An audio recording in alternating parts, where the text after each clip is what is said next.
Hi hello నమస్తే welcome to my YouTube channel. This is Monika, English lecturer. ఈరోజు మనము doctor BR Ambedkar open యూనివర్సిటీకి సంబంధించినటువంటి కోర్సెస్ టు అమెరికన్ లిటరేచర్ గురించి తెలుసుకుందాము. దీంట్లో ఫస్ట్ బ్లాక్లో వచ్చేసి ఇంట్రొడక్షన్ ఉంటుంది. యూనిట్ 1లో introduction, major themes, and unit 2లో ద బిగినింగ్స్, అండ్ యూనిట్ 3లో the age of reason and revolution and the romantic age ఉంటుంది. సో ఈరోజు మనం ఫస్ట్ టాపిక్ గురించి తెలుసుకుందాం. ఫస్ట్ టాపిక్ ఏముంది అని అంటే ఇంట్రడక్షన్, అంటే మేజర్ థీమ్స్ ఏంటి అనేది తెలుసుకుందాము. ఈ చాప్టర్లో అమెరికన్ లిటరేచర్లో మళ్ళీ కనిపించే ముఖ్యమైన థీమ్స్ గురించి ఈరోజు మనం తెలుసుకుంటాము. అమెరికా అనేది ఇమిగ్రెంట్ దేశం. అంటే ప్రపంచంలోని అన్ని దేశాల నుంచి ప్రజలు అమెరికాకు వచ్చి సెటిల్ అవ్వడము, అక్కడే వర్క్స్ చేసుకోవడం జరుగుతుంటుంది కదా. అందుకే వాళ్ళ జీవిత అనుభవాలు, వాళ్ళ కష్టాలు, వాళ్ళ ఆశలు ఏంటి, వాళ్ళ ప్రయాణాలు అన్నీ కూడా అమెరికన్ లిటరేచర్లో కనిపిస్తాయి అన్నమాట. అందుకే ఈ రికరింగ్ థీమ్స్ని అనేటివి చాలా ఇంపార్టెంట్. సో దీంట్లో వండరింగ్ హీరోస్ అంటారు. అంటే అమెరికాకు వచ్చిన చాలామంది తమ పాత దేశాలను వదిలి కొత్త జీవితాన్ని ప్రారంభించడం జరుగుతుంది. సో వాళ్ళు ఒక ప్లేస్లో సెటిల్ అయ్యే వరకు చాలా ప్రాంతాలు తిరగడం అనేది జరిగి ఉంటుంది. అందుకే అమెరికన్ లిటరేచర్లోని హీరోలు కూడా ఒకే చోట ఉండరు. వారు ఎప్పుడు కూడా ట్రావెల్ చేస్తూనే ఉంటారు, కొత్త ప్లేసెస్ని సెర్చ్ చేస్తూనే ఉంటారనమాట. అంటే క్యాప్టెన్, దీంట్లో టూ నేమ్స్ అనేవి మనం చూడడం జరుగుతుంది. ఏంటంటే captain Ahab, Moby Dick, joy Christmas, light in August. అంటే అమెరికా ఇమ్మిగ్రెంట్ కంట్రీ కదా. సో అక్కడ పీపుల్ ఒక ప్లేస్ నుంచి ఇంకో ప్లేస్కి మైగ్రేట్ అవ్వడం అనేది తరచూ జరుగుతూ ఉంటుంది. అందుకే అమెరికన్ స్టోరీస్లో హీరోస్ కూడా ట్రావెలింగ్ చేస్తూనే ఉంటారు. సో దీన్ని వండరింగ్ హీరోస్ అని అంటారనమాట. ఇంట్లో ఉండే అడ్వెంచర్స్ ఏమేమి ఉంటాయి అని అంటే, ప్రయాణం చేసే సాహసాలు ఏవైతే ఉంటాయో అవి తప్పవు. అందుకే అమెరికన్ లిటరేచర్లో అడ్వెంచర్ ఒక మెయిన్ థీమ్గా మనం చూడవచ్చు. హీరో ఒక న్యూ ప్లేస్కి వెళ్ళేసి కొత్త మనుషులను కలుస్తాడు. అంటే కొత్త ప్రదేశాలకు వెళ్ళి కొత్త మనుషులను కలవడం, కొత్త ప్రమాదాలను ఎదుర్కోవడం ఈ చాప్టర్లో, అంటే ఈ టాపిక్లో మనం చూడడం జరుగుతుంది. అంటే హక్కల్బెరీ ఫిన్ అనే ఒక పర్సను తన యొక్క జర్నీ కానివ్వండి, తను ఆ ప్లేస్లో తన జర్నీలో, తన ట్రావెలింగ్లో ఎంతమందిని మీట్ అవుతాడు, ఆ మీట్ అయినప్పుడు అతను ఎదుర్కొన్నటువంటి అనుభవాలు కానివ్వండి, అతని పరిచయాలు కానివ్వండి, అతను ఫేస్ చేసినటువంటి ప్రతి ఎక్స్పీరియన్స్ని కూడా ఈ టాపిక్లో ఉంటుందన్నమాట. అంటే అతని జర్నీ, అతని ప్రయాణం అంతా కూడా ఒక అడ్వెంచర్తో నిండి ఉంటుంది. అది ఏంటి అనేది మనం ఈ చాప్టర్లో చూస్తాము. పయోనీర్ అంటే ఒక కొత్త ప్రదేశాన్ని, ఒక కొత్త ప్రాంతాన్ని ఫస్ట్ టైము విజిట్ చేసి, అంటే అన్వేషించే వ్యక్తి అని అనుకోవచ్చు. అమెరికాలో చాలామంది అడవులు, నదులు, కొత్త భూములు ఇలాగంతా వెతుకుంటూ వెళ్తున్న వాళ్ళు చాలామంది ఉంటారు. వాళ్ళు ఎన్నో ప్రమాదాలని ఎదుర్కోవడం జరుగుతుంది. కానీ కొత్త జీవితాన్ని ఫైనల్గా ఎండ్ ఆఫ్ ద డే వాళ్ళు ఒక కొత్త లైఫ్ని క్రియేట్ చేసుకోవడం జరుగుతుందన్నమాట. అందుకే పయోనీర్స్ కూడా ఒక ముఖ్యమైన రికరింగ్ థీమ్ అని అంటారు. పయోనీర్స్ అంటే ఒక కొత్త ప్రాంతాన్ని కానీ, ఒక కొత్త ప్రదేశాన్ని కానీ ఫస్ట్ టైం విజిట్ చేసి అనేదానికంటే ఒక అన్వేషించడం. అంటే మనం చూస్తుంటాం కదా, ఒక కొత్త ప్రాంతాన్ని, ఒక గుహ లాంటివి కానివ్వండి, లేదంటే ఏదైనా ఒక కొత్తగా, ఒక కొంచెం ఇంట్రెస్టింగ్గా అనిపించేటువంటి ఒక ప్రాంతాన్ని ఫస్ట్ టైం ఎవరైతే కనుక్కుంటారో, అలా కనుక్కున్న వాళ్ళు అలా కనుక్కోబోయే ముందు ఎన్నో ప్రమాదాలను అనేది ఎదుర్కోవడం జరుగుతుంది. అలా ఎదుర్కొని ఫైనల్లీ ఏదైనా ఒక కొత్త ప్రదేశాన్ని, ప్రాంతాన్ని, ఒక కొత్త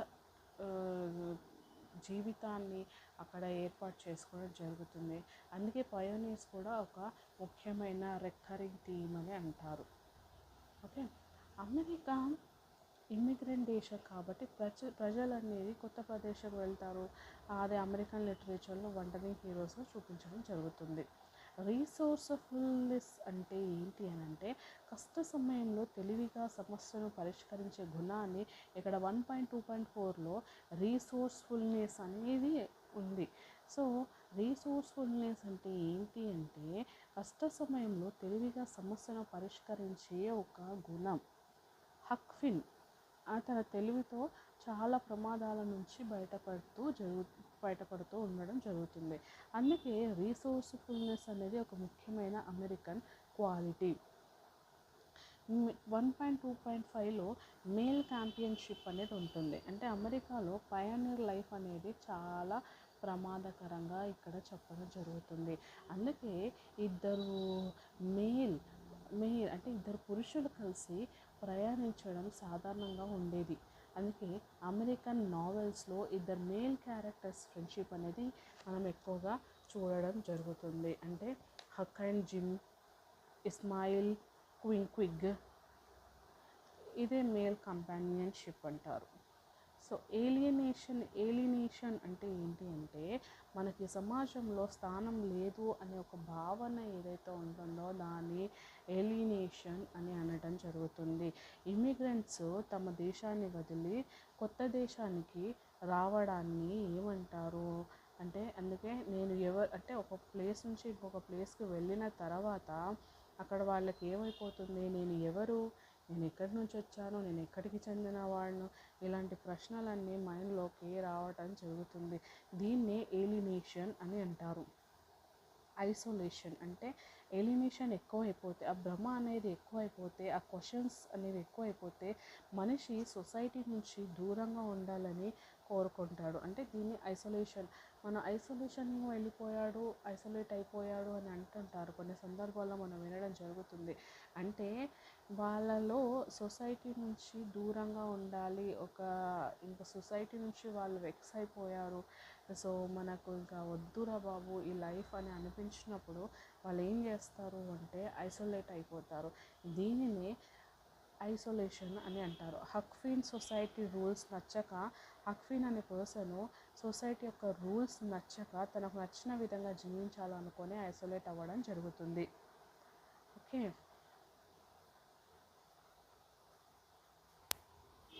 నెక్స్ట్ వచ్చేసి ఇన్నోసెన్స్ అండ్ ఎక్స్పీరియన్స్. అంటే అమాయకత్వం నుంచి అనుభవం వరకు ఎలా ఉంటుంది ఇక్కడ అనేది తెలుసుకోవచ్చు. స్టూడెంట్స్ అండ్ అమెరికన్ లిటరేచర్లో ఇంకొక important theme innocence and experience. ఇది 1.2.8లో ఉంటుంది. ఇన్నోసెన్స్ అంటే అమాయకత్వం, ఎక్స్పీరియన్స్ అంటే జీవిత అనుభవం. చిన్నపిల్లలు లేదా టీనేజర్స్ ఫస్ట్ వరల్డ్ గురించి ఏం తెలియకుండా ఫస్ట్ ఇన్నోసెంట్గా ఉంటారు కదా, కానీ లైఫ్లో జరిగేటువంటి ప్రతి ఇన్సిడెంట్ కానివ్వండి, ప్రతి ప్రాబ్లమ్స్ కానివ్వండి, ప్రతి చీటింగ్స్ కానివ్వండి, ప్రతి పెయిన్స్ కానివ్వండి, ఇవన్నీ లైఫ్లో మనము ఫేస్ చేసినటువంటి చిన్నపిల్లలకి, స్మాల్ కిడ్స్కి కానీ టాడ్లర్స్కి కానివ్వండి, ఏం తెలుసు వాళ్ళకి, ఏం తెలియదు వరల్డ్ గురించి, వాళ్ళు ఎప్పుడు తెలుసుకుంటారు అంటే ఎక్స్పీరియన్స్ త్రూ తెలుసుకుంటారు.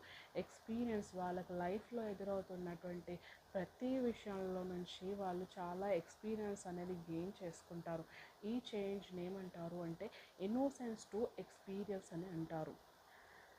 అంటే ఎర్నెస్ట్ హెమింగ్వే రాసినటువంటి మై ఓల్డ్ మ్యాన్ కథలో ఒక బాలుడు తన ఫాదర్ చాలా గొప్ప వ్యక్తిగా భావిస్తాడు, కానీ చివరికి తన తండ్రి గొర్రె పందాల్లో మోసం చేశాడని తెలుసుకొని షాక్ అవుతాడనమాట.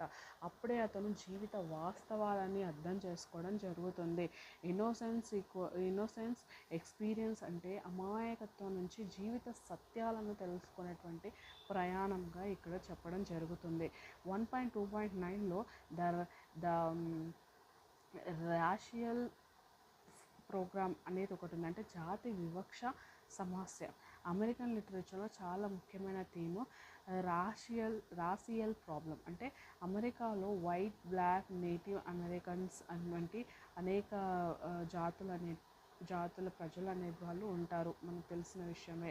ఒకప్పుడు ఆఫ్రికా నుంచి బ్లాక్ పీపుల్స్ని ఫోర్స్ఫుల్గా అమెరికాకి తీసుకొచ్చి వాళ్ళని ఒక బానిసలుగా పనిచేయించారు. వాళ్ళని మనుషుల్లా కాకుండా బానిసలుగానే చూసేవాళ్ళు, అలానే ట్రీట్ చేసేవాళ్ళు. దీనివల్ల జాతి వివక్ష అంటే డిస్క్రిమినేషన్ ఏర్పడడం జరిగింది. ఈ సమస్యను అమెరికన్ రైటర్స్ తమ రచనలో ఈ విధంగా చూపించారు. హక్కల్బెరీ ఫిన్ అంటే జిమ్ అనే ఒక బ్లాక్ క్యారెక్టర్ అతను ఎదుర్కొన్నటువంటి అవమానాలను ఇక్కడ జరపడం జరిగింది. అంటే ఇన్విజిబుల్ మ్యాన్ అంటే రాబ్ ఎల్లిన్సన్ రాసిన ఒక నవల.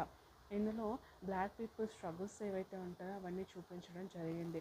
Joy Christmas, light in August mixed race కావడం వల్ల సొసైటీ రిజెక్ట్ చేయడం జరుగుతుంది. మెల్టింగ్ పాట్ అంటే వేర్వేరు దేశాల ప్రజలు కలిసి ఒకే సంస్కృతిలో కలిసిపోవడం. సలాడ్ బౌల్ అందరూ కలిసి ఉన్న ప్రతి కల్చర్లో తన ప్రత్యేకతలు ఏవైతే ఉంటాయో అవి ఉంచుకోవడం. క్విల్ట్ అంటే చాలా రంగుల గుడ్డలను కుట్టి ఒక దుప్పటి చేసినట్లు అమెరికాలో అనేక జాతులు అనేక సంస్కృతులు కలిసి ఉండడాన్ని అంటారు. క్రైమ్ అండ్ వైలెన్స్ 1.2.10లో crime and violence అంటే crime and violence also recur in American literature in a way. Violence is inherent in the colonization of a newfound country. America won its independence after a bloody war with Native Americans and wild animals. Violence is inherent in the colonization of a newfound country. America won its independence after a bloody war with England. The westward expansion to the Pacific coast involved violent encounters with the Native Americans and wild animals. Whether it is the violence of the battlefield, Hemingways for whom the bell tolls, or domestic violence, Scott Fitzgerald's The Great Gatsby, or self-insignificant wounds, Hemingway's Indians Camp, it finds an inevitable and disturbing expressions in the literature of the United States. అంటే crime and violence అనేది America హిస్టరీలో యుద్ధాలు, బానిసత్వము, నేటివ్ అమెరికన్స్తో fights, westward expansions వంటి ఘటనలు ఏవైతే ఉన్నాయో అవి ఎక్కువగా జరిగాయన్నమాట. అందుకే అమెరికన్ లిటరేచర్లో క్రైమ్, మర్డర్, వైలెన్స్, వార్ ఇలాంటివన్నీ మనము ఫ్రీక్వెంట్గా చూడడం జరుగుతుంది. For whom the bell tolls, the great Gatsby, Indian camp ఇలాంటి దాంట్లలో. ప్రొటెస్టెంట్ ఎథిక్ అంటే ఏంటి అని అంటే the American way of life is informed and underscored by the Protestant ethic. This implies the cultivation of thrift, industry, and sobriety. The general attitude of American is if one works hard, one can get rich and hence prosper and be happy. Ephraim Cabot in Eugenie O'Neill's Desire under the Elms illustrates the Protestant ethic. He had made a sterile piece of land, yield rich harvest through his hard work. The Protestants ethics అంటారు. అంటే hard work plus honesty plus discipline plus savings plus money equal to success. అంటే కష్టపడి పని చేస్తే, నిజాయితీగా ఉంటే, పొదుపు చేస్తే జీవితంలో సక్సెస్ అనేది ఎండ్ ఆఫ్ ద డే ఫైనల్గా సాధించవచ్చు అనే ఒక నమ్మకం గురించి చెప్పడం జరుగుతుంది. డిజైర్స్ అండర్ ద ఎల్మ్స్లో ఎఫ్రైమ్ క్యాబోట్ తన కష్టంతో బంజరు భూమిని సారవంతమైన భూమిగా మార్చడం జరిగింది. అంటే కష్టపడి పని చేస్తే, మనం జెన్యూన్గా ఉంటే, మనము పొదుపు చేస్తే ఫైనల్లీ లైఫ్లో సక్సెస్ అవ్వడం జరుగుతుంది. మ్యాన్ వర్సెస్ నేచర్ అంటే another distinctive features of American literature is that by and large it is not concerned with the usual love affair of men and women or men in conflict with the society around him, as in much of European literature. It depicts man against nature, that is, man pitted against elemental forces in Melville, Moby Dick, Captain Ahab's Wengi pursuit of the white whale across the seven sea is full of adventure and drama. It was presumptuous on the part of Captain Ahab to join issue with a dumb brought and seek revenge for a past wrong. అంటే man versus nature అంటే ఎలా ఉంటుందంటే, ఇది America లిటరేచర్లో చాలా important theme. ఇక్కడ మనిషి నేచర్తో ఎలా fight చేశాడు అంటే, సముద్రం, తుఫాన్లు, అడవులు, జంతువులు. మాబిడిక్లో కెప్టెన్ ఆహాబ్ అనే పర్సన్ తెల్ల తిమ్మింగ్ అంటే వైట్ వేల్తో పోరాడతాడు. ఇది మ్యాన్ వర్సెస్ నేచర్కి మంచి ఎగ్జాంపుల్. ఇక్కడ 1.2.13లో సింబల్ అండ్ అలిగోరీ అంటే అమెరికన్ లిటరేచర్లో సింబల్స్ మరియు అలిగోరీస్ ఎక్కువగా యూజ్ చేయడం జరుగుతుంది. సింబల్ అంటే ఒక వస్తువు ఇంకో లోతైన అర్థాన్ని సూచించడం. అంటే ద సీక్రెట్ లెటర్లో, స్కార్లెట్ లెటర్లో ఏ అనేది హెస్టర్ ప్రేని చేసిన పాపానికి అడల్టరీ ప్రతీక అంటే సింబల్. అలెగోరీ ఏంటి అంటే కథ మొత్తంలోనే ఒక లోతైన నైతిక లేదా సామాజిక అర్థాన్ని సూచిస్తే దాన్ని అలెగోరీ అంటారు. సింబల్ అండ్ అలెగోరీ గురించిన మ్యాటర్. సో ఇక్కడ ఎగ్జామ్స్ కోసం ఒక లైన్ గుర్తుపెట్టుకోవాల్సింది ఏంటి అంటే 1.2.8లో ఇన్నోసెన్స్ ఎక్స్పీరియన్స్ అంటే అమాయకం నుంచి జీవితానుభవం. 1.2.9లో రేషియల్ ప్రాబ్లం జాతి వివక్ష బానిసత్వం. 1.2.10 క్రైమ్ అండ్ వైలెన్స్ అమెరికా చరిత్రలో హింసా ప్రభావం. 1.2.11 Protestant ethics hard work leads to success. 1.2.12 man versus nature. 1.2.13 symbols and allegory ప్రతీకలు మరియు లోతైన అర్థాలతో ఈ కథ అనేది చెప్పడం జరిగింది. So this is all about American literature first topic. Okay, మా ఛానల్ని సబ్స్క్రైబ్ చేసుకోండి. నేను first year MA English literature first year and second year all సబ్జెక్ట్ని ఇంగ్లీష్లో చదివి ఎవరైతే ఎంఏ ఇంగ్లీష్ లిటరేచర్లో జాయిన్ అయ్యి చదవాలని ఇంట్రెస్ట్ ఉన్న వాళ్ళు, కొంచెం భయపడుతున్న వాళ్ళు ఎవరైతే ఉంటారో వాళ్ళు మన ఛానల్ని తప్పకుండా సబ్స్క్రైబ్ చేసుకోండి. నేను ప్రతి సబ్జెక్ట్ని, ప్రతి టాపిక్ని కూడా ఇంగ్లీష్లో ఇంగ్లీష్ మ్యాటర్ అంతా కూడా తెలుగులో ఎక్స్ప్లెయిన్ చేస్తాను.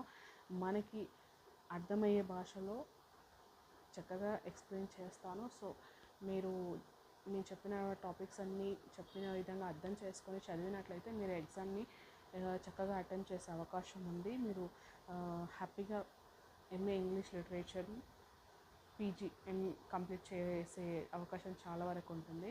సో నా ఛానల్ని సబ్స్క్రైబ్ చేసుకోండి, లైక్ అండ్ షేర్ చేయండి. Thank you. నెక్స్ట్ ఇంకొక టాపిక్తో మళ్ళీ కలుద్దాం.